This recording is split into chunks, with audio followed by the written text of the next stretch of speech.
একদিন শ্রীকৃষ্ণ মজা করে তার বোন সুভদ্রার পায়ের নিচে একটি পাথর রেখে দেয়।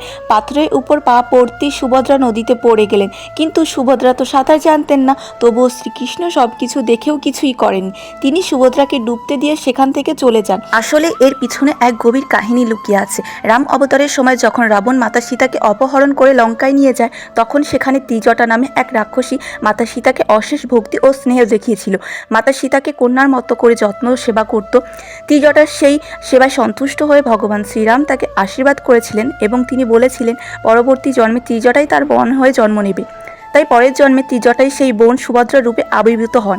কিন্তু তখনও রাধারানীর উপর এক ঋণ বাকি ছিল।